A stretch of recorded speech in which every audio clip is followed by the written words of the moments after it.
नमस्कार दोस्तों, paper two SST pedagogy की वीडियो लेकर आ चुका हूं।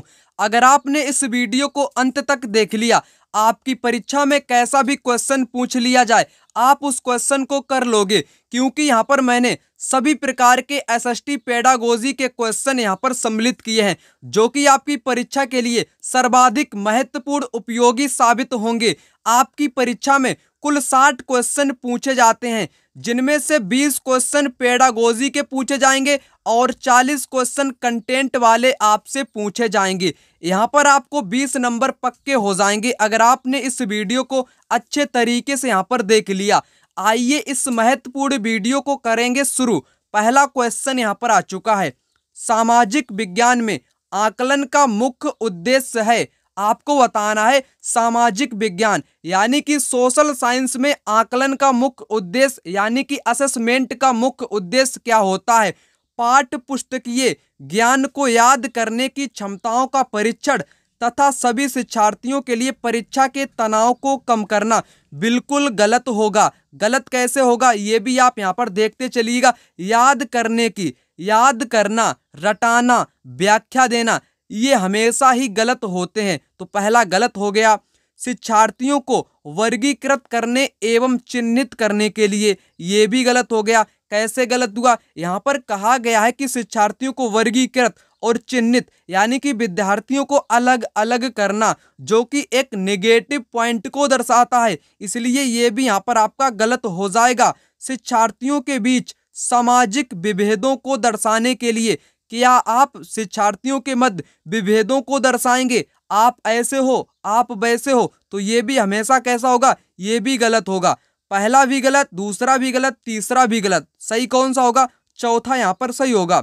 शिक्षार्थियों को प्रतिपुष्टि देना तथा मानक स्थापित करना, जिनको पाने के लिए वे प्रयासरत रहे, तो यहाँ पर आपका 4 ऑप्शन इस क्वेश्चन का राइट आंसर होगा, जो कि आकलन का मुख्य उद्देश्य हो जाएगा। चलिए बढ़ते हैं अगले प्रश्न की तरफ। अगला प्रश्न यहाँ पर कहता है कि विद्यार्थियों को मुगल प्रशासन के कर्मियों की विविध भूमिकाओं एवं उत्तरदायित्वों को समझाने के लिए निम्नलिखित में से सर्वाधिक उपयुक्त कौन सा होगा।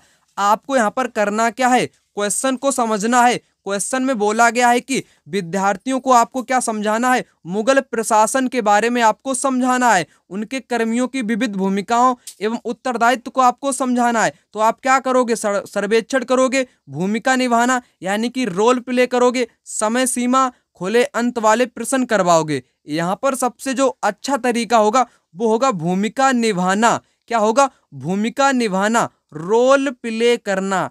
ठीक है, रोल प्ले करना यानी कि किसी बच्चे को आप अकबर बना दीजिएगा, किसी को बीरबल बना दीजिएगा, किसी को जहांगीर, तो यानी कि उसके कर्मियों, कोई राजस्व मंत्री है, ऐसे करके आप बच्चों को अच्छे ढंग से समझा पाओगे मुगल प्रशासन के बारे में। चलिए बढ़ते हैं अगले प्रश्न की तरफ।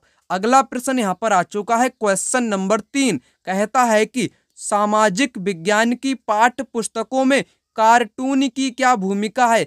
अक्सर आप एनसीईआरटी की पुस्तक पढ़ते होगे, तो उनमें आपके कार्टून भी दिए रहते हैं। किसी बालक के बारे में यहाँ पर कुछ लिखा हुआ है, नोट करके नीचे लिखा है, ऊपर लिखा है, तो उसमें कार्टून होते हैं। उनकी भूमिका क्या होती है पुस्तकों में?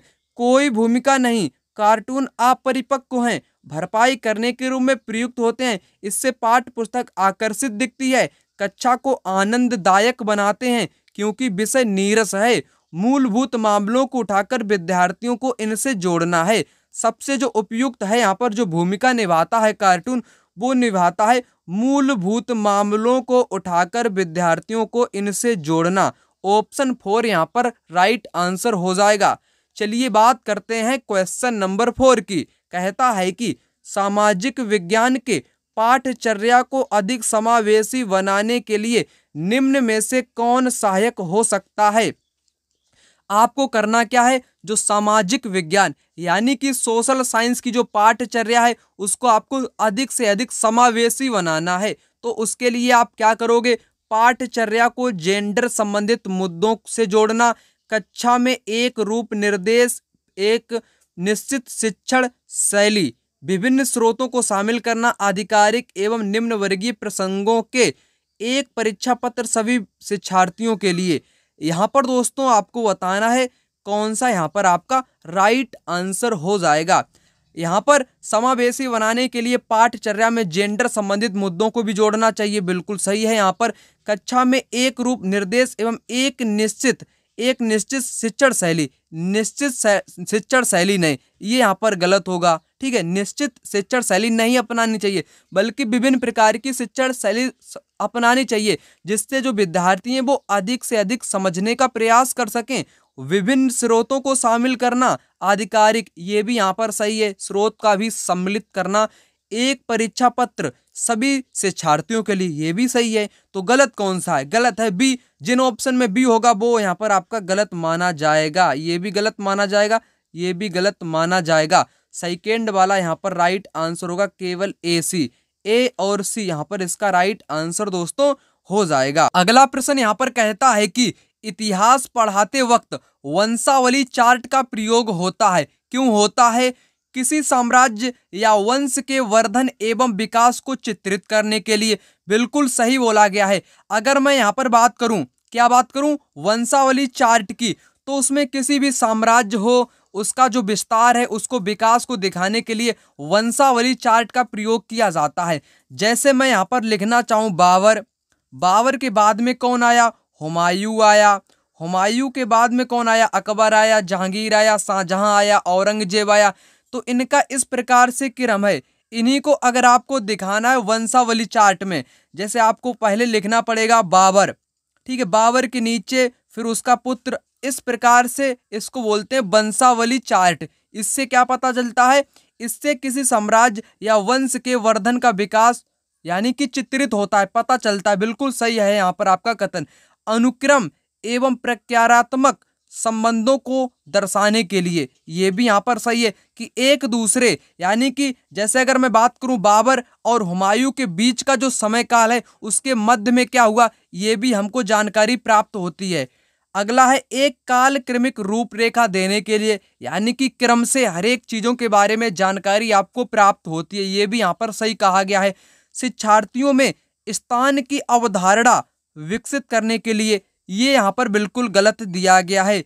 ये आपका वंशावली चार्ट से संबंधित नहीं है। यहाँ पर ए बी सी यहाँ पर राइट होंगे, ए बी सी पहला ऑप्शन यहाँ पर इसका राइट आंसर होगा। डी सभी में लगा है तो डी यहाँ पर आपके गलत हो जाएंगे। अगर आप यहाँ पर गलत आंसर की पहचान कर लेते हो, जैसे यहाँ पर विकल्प आपका डी गलत है, तो डी जिन ऑप्शन में होगा वो यहाँ पर आप काट दीजिए, जो बचेगा वही आपका राइट आंसर हो जाएगा। चलिए बात करते हैं क्वेश्चन नंबर 6 की।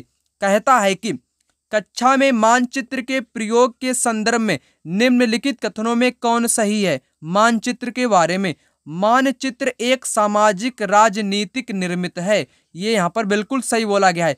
चिरकाल से उत्तर को सदा सभी सामाजिक राजनीतिक संदर्भों में मानचित्र में ऊपर दर्शाया गया है, गलत। मानचित्र एक त्रिआयामी साधन है, जबकि हम एक दो आयामी दुनिया में रहते हैं, ये भी गलत। शिक्षार्थियों में समय की अवधारणा को विकसित करने के लिए मानचित्र एक सहायक सामग्री है, समय की अवधारणा, ये भी यहाँ पर गलत हो जाएगा। तो पहला वाला यहाँ पर आपका सही है, केवल ए यहाँ पर इसका राइट आंसर होगा।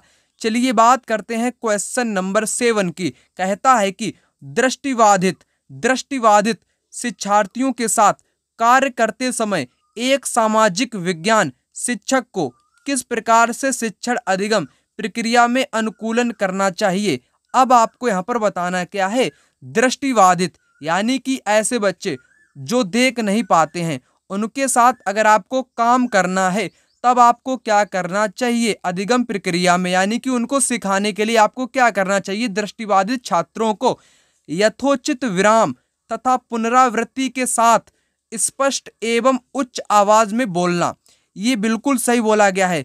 जैसे कोई बच्चा है या विद्यार्थी हैं आपकी कक्षा में, आप हो सोशल साइंस के टीचर, ठीक है, तब आपको उनको अगर समझाना है कोई चीज, तब आपको तेजी से बोलना पड़ेगा, यानी कि उच्च आवाज में बोलना पड़ेगा, स्पष्ट बोलना पड़ेगा, पुनरावृत्ति के साथ, यानी कि बार बार उसको आपको दोहराना पड़ेगा, सही बोला गया है। विविध प्रकार के आकर्षक दृश्यों वाले कारपत्रों का प्रयोग, ये यहाँ पर गलत है, कैसे गलत है? यहाँ पर एक शब्द आया है आकर्षक दृश्यों। बच्चे तो हैं यहाँ पर दृष्टिबाधित, यानी कि वो देख नहीं पाते हैं, बल्कि यहाँ पर कथन में दे दिया गया आकर्षक दृश्य वाले, तो इसका कोई मतलब यहाँ पर नहीं निकलने वाला, गलत हो जाएगा। मौखिक संकेतकों के द्वारा कल्पना करने के अवसरों को उत्पन्न करना, ये यहाँ पर आपका राइट दिया गया है। मौखिक, मौखिक का मतलब होता है बोलना, बोलने से बच्चों को समझाना। कक्षा में चर्चा के दौरान टेक्सटाइल मतलब कि स्पर्श करने वाली सामग्रियों को शामिल करना। जैसे कोई दृष्टिबाधित छात्र है तो वो वैसी सामग्रियों को अधिक शामिल करेगा जिनको वो छू सकता है, यानी कि स्पर्श कर सकता है। ये सही है, ये भी यहाँ पर सही है, बी यहाँ पर गलत है, ए भी यहाँ पर सही है। बी जिन ऑप्शन में होगा वो यहाँ पर काट दीजिएगा, इस प्रकार से काट दीजिएगा। बचेगा आपका सेकंड वाला, जो कि यहाँ पर ए सी डी इसका राइट जवाब होगा। सेकंड वाला यहाँ पर इसका राइट जवाब होगा। बात करते हैं यहाँ पर क्वेश्चन नंबर 8 की। कहता है कि शिक्षार्थियों के जीवन से अधिगम को जोड़ने के प्रयास में सामाजिक विज्ञान के शिक्षक को चाहिए कि अगर आपको विद्यार्थियों के साथ अधिगम जोड़ना है तो आपको क्या करना चाहिए? विषय वस्तु में विविध सांस्कृतिक दृष्टिकोणों को इरादतन, यानी कि जानबूझकर सुस्पष्ट शामिल करें। ये तो यहाँ पर सही कहा गया है। अगर विषय वस्तु में विविध सांस्कृतिक दृष्टिकोण है तो उनको शिक्षक को शामिल करना चाहिए विद्यार्थियों में अधिगम जोड़ने के लिए। आपका पहला यहाँ पर राइट है। कक्षा में शिक्षार्थियों के उनके निजी एवं पारिवारिक संदर्भ में चिन्हित करना गलत होगा। ऐसे कथन हमेशा ही गलत होते हैं जिनमें विद्यार्थियों के निजी एवं पारिवारिक संदर्भ में उनको अलग किया जाता हो, अलग चिन्हित किया जाता हो, विभेदों के आधार पर उनको चिन्हित किया जाता हो। ठीक है, तो ये हमेशा गलत होते हैं। यहाँ पर दूसरा वाला गलत है, यानी कि बी गलत है। बी जिन ऑप्शन में होगा वो यहाँ पर राइट नहीं माना जाएगा। ये भी राइट नहीं होगा, ना ही ये राइट होगा, ना ही पहला वाला राइट होगा। राइट होगा कौन सा? दूसरा वाला राइट होगा। ठीक है, ए और सी में कहता है कि शिक्षार्थियों को अपने उदाहरणों एवं अनुभवों को कक्षा में साझा करने के लिए मौका देना चाहिए। तो यहाँ पर आपका पहला और तीसरा, यानी कि ए और सी यहाँ पर राइट आंसर हो गए। सेकेंड विकल्प यहाँ पर बिल्कुल राइट दिया गया है। चलिए बात करते हैं क्वेश्चन नंबर 9 की। विद्यार्थियों को विवेचनात्मक होना क्यों सीखना चाहिए? कमियों को इंगित करने के लिए एवं लगभग सभी चीजों पर दोषदर्शी होने के लिए, समाज में यथास्थिति बनाए रखने के लिए, यह समझने के लिए कि मुद्दे उनकी खुद की जिंदगी में कैसे जुड़े हुए हैं, एक रूप समशील दृष्टिकोण की कद्र करने के लिए। यहाँ पर राइट आंसर होगा ऑप्शन इसका थर्ड वाला, यह समझने के लिए कि मुद्दे उनकी खुद की जिंदगी से कैसे जुड़े हुए हैं। ये आपका विवेचनात्मक सीख होनी चाहिए। ओके, चलिए बढ़ते हैं अगले प्रश्न की तरफ। अगला प्रश्न यहाँ पर कहता है कि निम्नलिखित उदाहरणों में से विविधता को दर्शाने वाले उदाहरण का चयन करें। ऐसा उदाहरण आपको बताना है जो विविधता को दर्शाता हो। सरोज को स्कूल जाने का मौका मिला जबकि निर्मला को स्कूल जाने का मौका नहीं मिला। इसमें तो कोई विविधता नहीं है, तो गलत दिया गया है। एलेन एक गरीब परिवार से वास्ता रखता है जबकि साइमन का परिवार बहुत अमीर है। गरीब अमीर ये क्या कोई विविधता है? ये तो एक भेदभाव है। विविधता और भेदभाव में काफी अंतर होता है। विविधता का मतलब होता है जैसे भारत एक विविधताओं का देश है, लोगों के धर्म, भाषा, बोलियां, खाना खाने का तरीका, जो वो लोग खाते हैं वो सब कुछ अलग है, वही होती है आपकी विविधता। ठीक है, तो यहाँ पर पहला गलत है, दूसरा गलत है। तीसरा की बात करें अगर, रघु सुरेश को फुटबॉल की टीम में शामिल नहीं करना चाहता है क्योंकि वह समाज के एक खास समुदाय से आता है। यानी कि रघु मान लो पंडित है, दूसरा बालक मान लो यहाँ पर दलित है, तो उससे यहाँ पर कोई उसका लेना देना नहीं है, ना ही वो विविधता को दर्शाएगा। विविधता एक सम्मानीय शब्द होता है, ना कि नकारात्मक शब्द होता है। परितोष को बांग्ला अच्छी आती है, वहीं सुचिता हिंदी बोलती है। 4 वाला ऑप्शन यहाँ पर राइट आंसर होगा, क्योंकि यहाँ पर बांग्ला एक बच्चा बोलता है, दूसरा यहाँ पर हिंदी बोलता है, जो कि विविधता का प्रतीक है। किसका? विविधता का प्रतीक है, यानी कि विविधता को दर्शाता है। यहाँ पर 4 ऑप्शन इसका राइट आंसर हो जाएगा। अगला क्वेश्चन यहाँ पर आ चुका है, कहता है कि निम्नलिखित में से जेंडर रूढ़िवादिता का उदाहरण नहीं है। यहाँ पर आपको बताना है कि कौन सा उदाहरण जेंडर रूढ़िवादिता का उदाहरण नहीं है। यहाँ पर आपके 3 उदाहरण जेंडर रूढ़िवादिता से संबंधित होंगे, एक नहीं होगा, उसी को आपको यहाँ पर बताना है। चलिए आपको यहाँ पर बताते हैं। सिर्फ लड़कों को फुटबॉल टूर्नामेंट में भाग लेने के लिए प्रोत्साहित किया जाता है। बिल्कुल सही बोला गया है। ये एक रूढ़िवादिता का उदाहरण यहाँ पर दिया गया है। सिर्फ लड़कियों को कक्षा का बोर्ड सजाने के लिए कहा जाता है, यानी कि जो क्लास का जो ब्लैक बोर्ड होता है उसको सजाने के लिए लड़कियों को कहा जाता है। ये भी एक रूढ़िवाद धारणा है, यानी कि ये भी एक उदाहरण हो जाएगा। यहाँ पर पहला भी होगा, दूसरा भी यहाँ पर हो जाएगा। हालांकि लड़के कक्षागत चर्चा में दबदबा बनाने का प्रयास करते हैं, लेकिन लड़कियां एवं लड़कों दोनों की सहभागिता को प्रोत्साहित किया जाता है। बिल्कुल किया जाता है, ठीक है, किया तो जाता है, लेकिन ये जेंडर रूढ़िवादिता का उदाहरण नहीं होगा।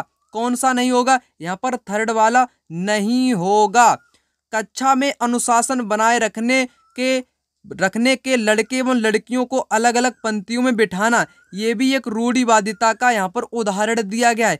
आपको बताना क्या था? उदाहरण नहीं है। नहीं कौन सा है? थर्ड वाला है, जो कि यहाँ पर इसका राइट आंसर होगा। ठीक है, आपने यहाँ पर समझ लिया होगा। बाकी 3 यहाँ पर रूढ़िवादिता के उदाहरण हैं, तीसरा नहीं है, तो तीसरा वाला यहाँ पर आपका राइट आंसर होगा।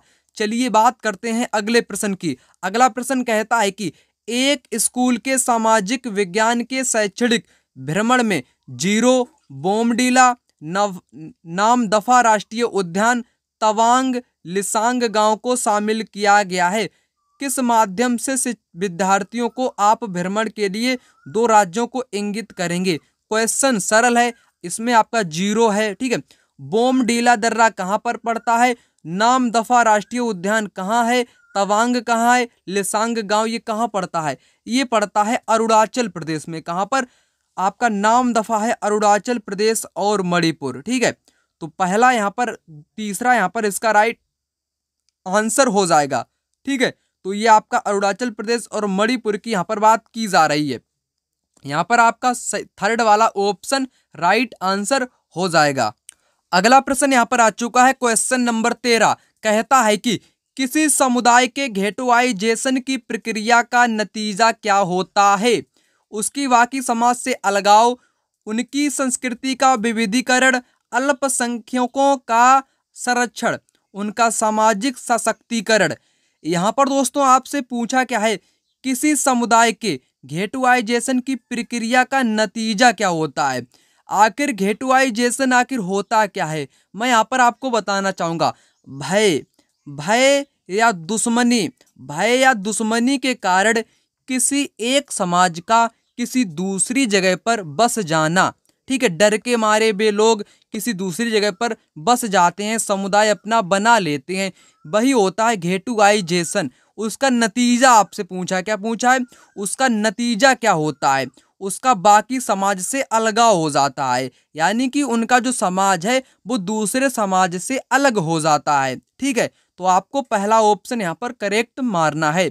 चलिए बात करेंगे अगले प्रश्न की। स्कूली स्तर पर सामाजिक विज्ञान के शिक्षण के आधारभूत उद्देश्य को विद्यार्थियों को जानकार और तार्किक बनाना, पेशेवर बनाना, राजनीतिक रूप से अति सक्रिय बनाना, सामाजिक रूप से सक्रिय बनाना। कौन से यहाँ पर आपके राइट दिए गए हैं?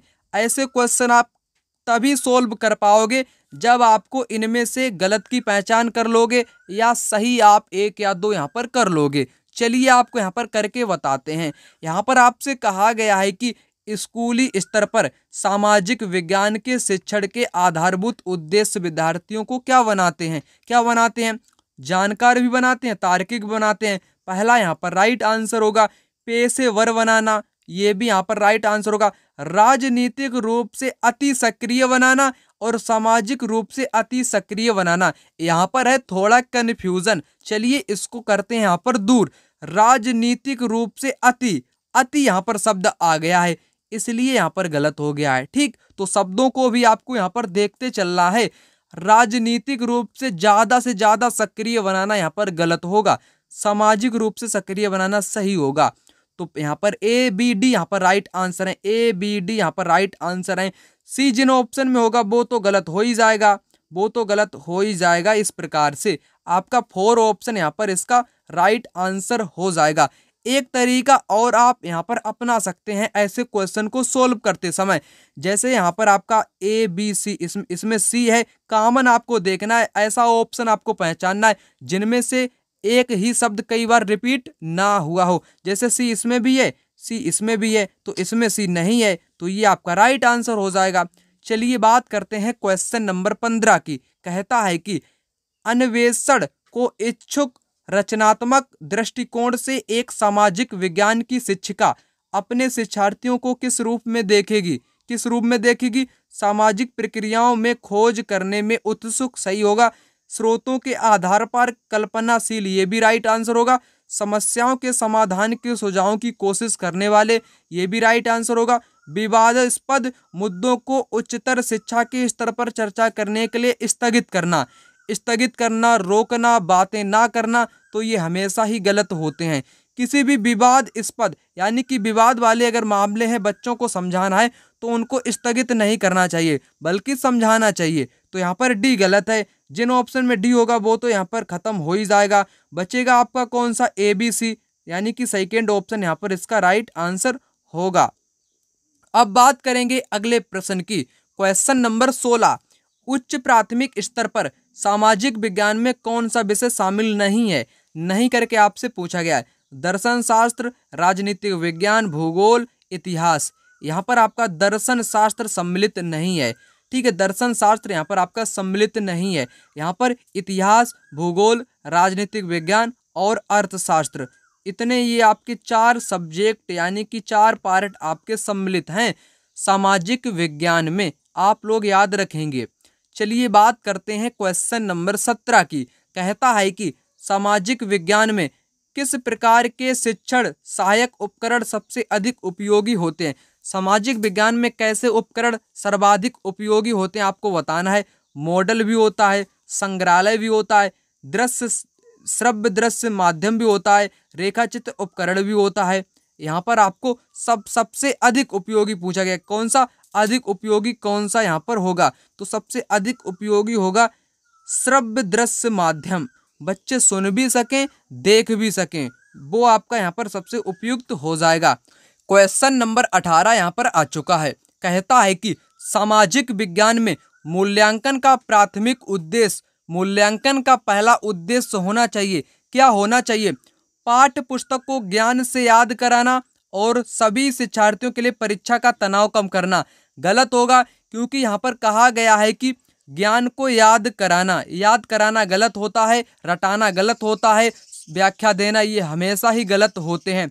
सीखने वालों को श्रेणीबद्ध और लेवल कराना, लेवल कराना, सिलेबस को पूरा करना, ये हमेशा ही आपके गलत होते हैं। अगर आपने टैग वर्ड नहीं पढ़े हैं, उन टैग वर्ड को भी आप पढ़ लीजिएगा, जो कि आपकी परीक्षा के लिए महत्वपूर्ण रहते हैं। शिक्षार्थियों के बीच सामाजिक अंतर को उजागर करना, ये भी आप विद्यार्थियों के सामाजिक अंतर को उजागर नहीं करोगे, ये भी गलत होगा, ये उद्देश्य नहीं होता है।